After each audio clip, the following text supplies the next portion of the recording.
जैसे UPSC, IAS, IPS को छोड़कर, जैसे एसएससी इंस्पेक्टर के पोस्ट को छोड़कर बहुत अलग अलग तरह के एग्जाम्स कंडक्ट कराती है। उसी तरह डी ट्रिपल एस बी भी एक एग्जाम कंडक्टिंग बॉडी है जो बहुत तरीके के एग्जाम कंडक्ट कराती है। बस डी ट्रिपल एस बी का जो जुरिस्डिक्शन है वो केवल और केवल एनसीटी ऑफ दिल्ली के अंदर ही है, केवल और केवल, मोटी मोटा बोले तो केवल और केवल दिल्ली के अंदर है। तो डी ट्रिपल एस बी किसी भी जॉब का रिक्रूटमेंट करा रही है तो दैट सिंपली मींस कि दिल्ली में जो विभिन्न तरह के गवर्नमेंट जॉब आते हैं उसकी जो एग्जाम कंडक्टिंग बॉडी है वो है D triple S B, Delhi subordinate services selection board. तो उसी तरह दिल्ली में जब भी टीचिंग के जॉब की वैकेंसी आएगी तो ध्यान दीजिएगा, जब दिल्ली में टीचिंग की जॉब की वैकेंसी आएगी तो इसका मतलब कि वो टीचर का पूरा जुरिस्डिक्शन, पोस्टिंग, जॉब सब कुछ केवल और केवल दिल्ली के ही अंदर रहेगा। तो उस एग्जाम को जो बॉडी कंडक्ट कराती है उन टीचिंग, गवर्नमेंट टीचिंग जॉब्स को, वो डी ट्रिपल एस बी है। तो डी ट्रिपल एस बी जो एग्जाम्स कंडक्ट कराती है, तो होता क्या है कि बेसिकली दिल्ली में 4 अलग अलग तरह के मेजरली टीचर्स क्लासिफाइड हैं। एक तो एनटीटी नर्सरी ट्रेन टीचर, दूसरा पीआरटी प्राइमरी टीचर, तीसरा टीजीटी ट्रेन ग्रेजुएट टीचर, चौथा पीजीटी पोस्ट ग्रेजुएट टीचर। तो इन सब की वैकेंसी कोई जरूरी नहीं कि एक साथ ही आएगी कि टीचिंग की वैकेंसी आई है तो एक साथ ही आएगी, नहीं। D triple S B time to time vacancy release करते रहती है। डी ट्रिपल एस बी की अच्छी बात यह है कि मान के चलो कि 1.5 से 2 साल में या 1 से 2 साल के अंदर कह लो एक बार इनका वैकेंसी जरूर से रिलीज हो जाता है। एग्जाम कंडक्ट करने में थोड़ा डिले हो जाए वो एक अलग मसला है। ये बातें इसलिए बता रहा हूं सो दैट प्रिपरेशन कैसे आपको करना है इन बातों की आपको समझ हो। तो मान के चलो कि जब भी वैकेंसी आती है तो कोई जरूरी नहीं कि चारों अलग अलग पदों का एक साथ ही आएगा। कभी एनटीटी का आता है, कभी पीआरटी का आता है, कभी एनटीटी पीआरटी के साथ साथ आता है, कभी टीजीटी का आता है, कभी पीजीटी का आता है, और कभी सारा चारों अलग अलग तरह के वैकेंसीज का एग्जाम एक साथ भी आता है। इस वीडियो लेक्चर में हम केवल और केवल नर्सरी ट्रेन टीचर एनटीटी के बारे में बात करेंगे जो केजी के बच्चों को पढ़ाते हैं टीचर्स। फिर हम प्राइमरी टीचर्स के बारे में बात करेंगे जो 1 to 5 के टीचर्स होते हैं। फिर टीजीटी और पीजीटी के हम दूसरे वीडियो लेक्चर में बात करेंगे। उन टीजीटी और पीजीटी वाले वीडियो लेक्चर्स के एलिजिबिलिटी क्राइटेरिया को देखने के लिए आपको चैनल के प्लेलिस्ट में जाना है जहां पर डी ट्रिपल एस बी शिक्षक भर्ती वाला एक प्लेलिस्ट होगा। इस प्लेलिस्ट का लिंक भी डिस्क्रिप्शन बॉक्स में दिया हुआ है, नीचे कमेंट में भी पिन्ड है। इस प्लेलिस्ट में आप जाकर डी ट्रिपल एस बी की eligibility criteria, preparation classes, D triple S B से लेकर जो भी शिक्षक भर्ती को लेकर आपको डाउट, इशू, क्वेरी हो, सारा कुछ आपको इस प्लेलिस्ट में सॉर्टेड देखने को मिलेगा। तो यहां पर हम बात कर रहे हैं एनटीटी की, nursery train teacher, primary teacher. D triple S B में सबसे ज्यादा किसी कैंडिडेट की हाई प्रोबेबिलिटी होती है सेलेक्ट होने की तो वो पीआरटी और एनटीटी ही है। और ध्यान दीजिएगा पीआरटी और एनटीटी में 90% कैंडिडेट्स एलिजिबल होते हैं। टीजीटी और पीजीटी में अच्छे खासे कैंडिडेट्स एलिजिबल नहीं होते हैं। सबसे ज्यादा सीट भी एनटीटी और पीआरटी की ही आती है, सबसे ज्यादा कैंडिडेट्स भी इसी में एलिजिबल होते हैं। टीजीटी में अच्छे खासे कैंडिडेट्स ऐसे होते हैं कि एलिजिबिलिटी क्राइटेरिया वगैरह ऐसा होता है कि एलिजिबल नहीं होते हैं। तो सबसे पहले हम एनटीटी को समझेंगे, नर्सरी ट्रेन टीचर के बारे में थोड़ा सा डिटेल समझते हैं कि क्या एलिजिबिलिटी रिक्वायरमेंट है, कैसा पेपर स्ट्रक्चर होता है, क्या एज रिलैक्सेशन वगैरह है।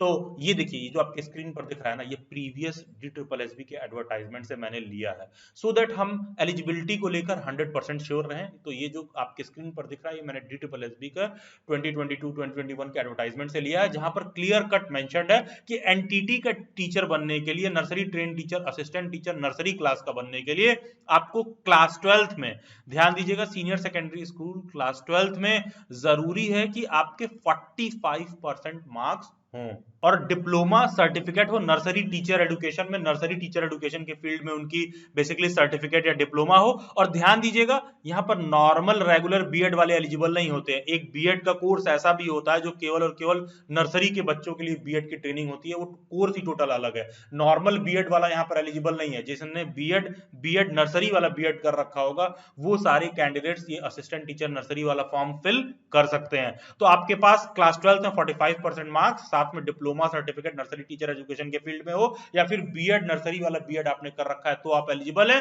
और साथ में आपने हिंदी पास कर रखा हो at secondary level, that means class 10th level पर आपने एटलीस्ट हिंदी पास कर रखा हो तो आप एलिजिबल है, या फिर मतलब आप कहने का सेंस है कि आपका हिंदी एक सब्जेक्ट होना चाहिए वहां पर। और एज लिमिट आपका कितना है, मैक्सिमम 30 इयर्स। ध्यान दीजिएगा जनरल कैंडिडेट्स के लिए ये एज है 30 इयर्स तक ही आप एलिजिबल है।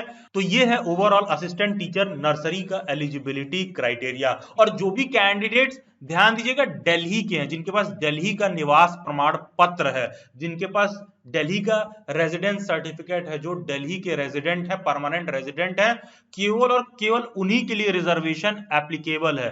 तो कोई दिल्ली का SC ST है, कोई दिल्ली का OBC है, दिल्ली का PWD है, या फिर दिल्ली का कोई भी रिस्पेक्टिव कैटेगरी जो यहाँ पर मेंशन्ड है, तो इन तमाम लोगों को अलग अलग तरह का एज रिलैक्सेशन अवेलेबल है। आप वीडियो को पॉज करके अपने कैटेगरी के हिसाब से एज रिलैक्सेशन को देख सकते हैं। आते हैं प्राइमरी टीचर के लिए।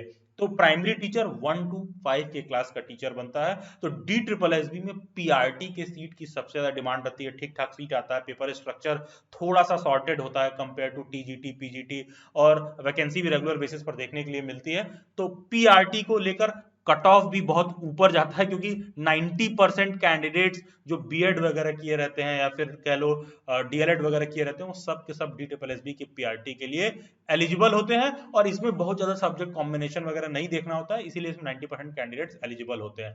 थोड़ा डिटेल में समझते हैं, ध्यान दीजिएगा। DSSB primary teacher, assistant teacher, primary teacher, जो कि DSSB का सबसे ज्यादा डिमांडेड वैकेंसी है, जिसके लिए सबसे ज्यादा कैंडिडेट्स प्रिपेयर करते हैं, सबसे ज्यादा सीट्स इसी के लिए आती है और सबसे ज्यादा लोग इसमें एलिजिबल होते हैं, क्योंकि इसमें TGT वगैरह की तरह सब्जेक्ट कॉम्बिनेशन नहीं देखना होता। सिंपल सॉर्टेड सा एलिजिबिलिटी क्राइटेरिया है कि अगर आपने क्लास 12 में 50% मार्क्स के साथ क्लास 12 पास कर रखा है और 2 साल का डिप्लोमा इन एलिमेंट्री एजुकेशन कर रखा है, जिसे DLED कह लो या DED कह लो, तो अगर आपने उसको कर रखा है तो आप इसके लिए एलिजिबल हो।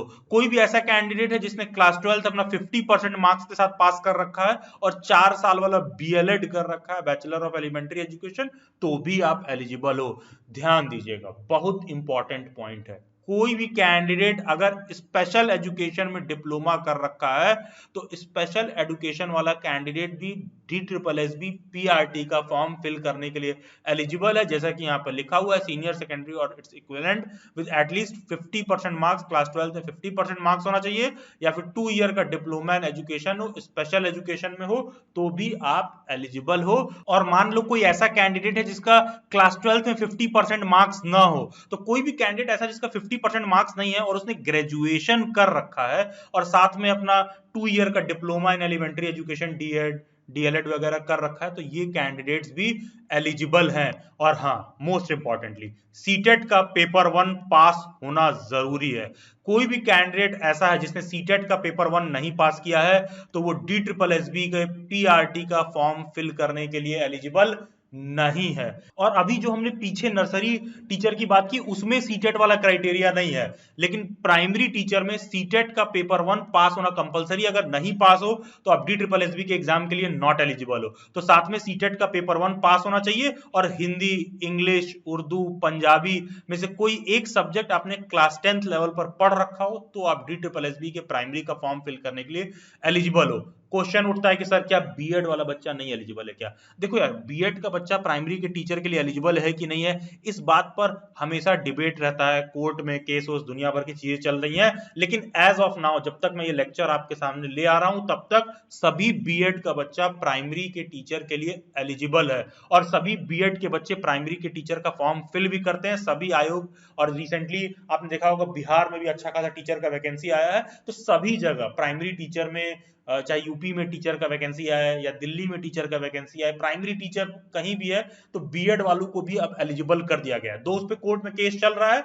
तो DSSB का जब ये एडवर्टाइजमेंट आया था ना, तो DSSB ने इसने कहीं लिखा नहीं है कि अच्छा बीएड वाला बच्चा भी फिल कर सकता है। लेकिन बाद में DSSB ने अलग से गैजेट नोटिफिकेशन जारी करके मेंशन किया था कि तमाम ऐसे स्टूडेंट जिन्होंने ग्रेजुएशन मिनिमम 50% मार्क्स के साथ पास कर रखा है और साथ में बीएड कंप्लीट है और सीटेट का पेपर 1 पास है, तो ये सभी कैंडिडेट्स DSSB के प्राइमरी का फॉर्म फिल करने के लिए एलिजिबल हैं। और मैक्सिमम एज लिमिट जो जनरल कैंडिडेट के लिए होना चाहिए वो 30 इयर्स ऑफ एज होना चाहिए। जो भी दिल्ली के रेजिडेंट हैं, जिनके पास दिल्ली का स्थायी निवास प्रमाण पत्र है, जो दिल्ली में SC ST OBC PWD अलग अलग तरह का रिजर्वेशन जो यहाँ पर मेंशन्ड है, इन सभी एज रिलैक्सेशन के लिए वो एलिजिबल होंगे। केवल और केवल दिल्ली के रेजिडेंट्स के लिए रिजर्वेशन लागू होता है। जो भी दिल्ली के बाहर के कैंडिडेट हैं, उन सभी कैंडिडेट्स को जनरल कैटेगरी वाले में रखकर काउंट किया जाता है और उस बेसिस पर उनकी मेरिट बनाई जाती है। क्या अपियरिंग कैंडिडेट एलिजिबल है? नहीं, अपियरिंग कैंडिडेट नॉट एलिजिबल है। चाहे आपका बीएड हो या डीएड हो, डिप्लोमा वाला हो, सर्टिफिकेट हो, कंप्लीट होना चाहिए। साथ में आपका सीटेट का पेपर 1 पास होना चाहिए, तभी आप एलिजिबल हो। अगर अपियरिंग कैंडिडेट हो तो नॉट एलिजिबल हो।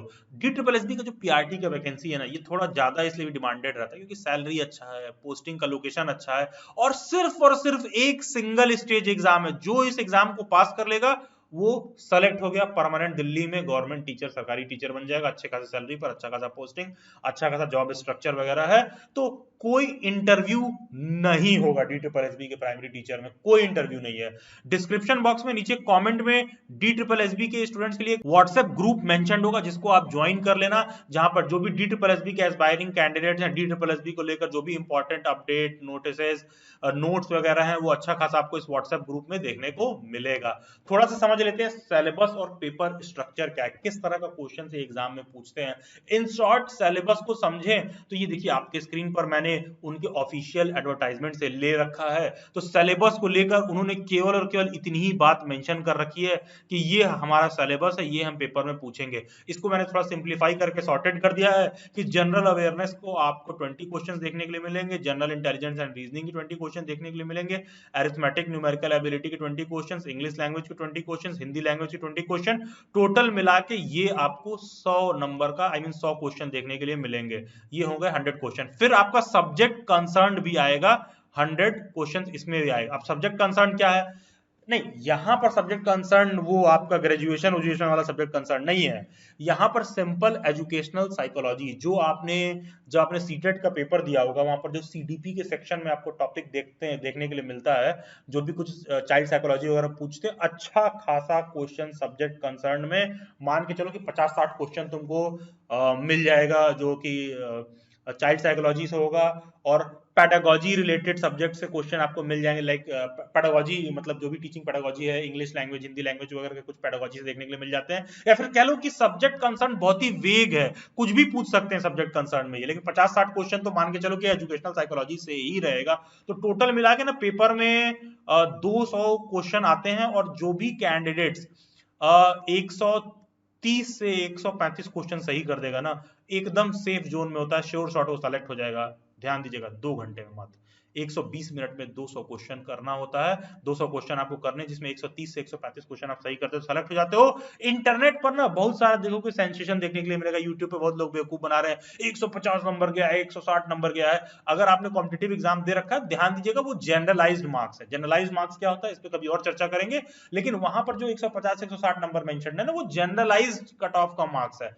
आपको 200 में नेट 130 से 35 क्वेश्चन सही करना है सिलेक्शन के लिए। चैनल के प्लेलिस्ट में जाना है, टीचर एजुकेशन रिसोर्स करके एक टेलीग्राम होगा, इसमें government teaching job, private teaching job, BEd, CTET, KVS, NVS, DSSB से रिलेटेड सभी अपडेट, क्वेश्चंस, नोट्स, अच्छा खासा रिसोर्स मटेरियल आपको टीचर एजुकेशन रिसोर्स वाले टेलीग्राम ग्रुप में देखने के लिए मिलेगा। Do join this Telegram group. Description box में नीचे कमेंट में भी इस टेलीग्राम का लिंक दे रखा है, व्हाट्सएप ग्रुप का भी लिंक दे रखा है। Do join them for next update. सभी सोशल मीडिया हैंडल्स के लिंक डेली बाइट्स के आपको डिस्क्रिप्शन बॉक्स में देखने के लिए मिल जाएंगे। Do join them, subscribe to Daily Bites, stay tuned, stay updated, do comment your views. God bless you all and have a nice day.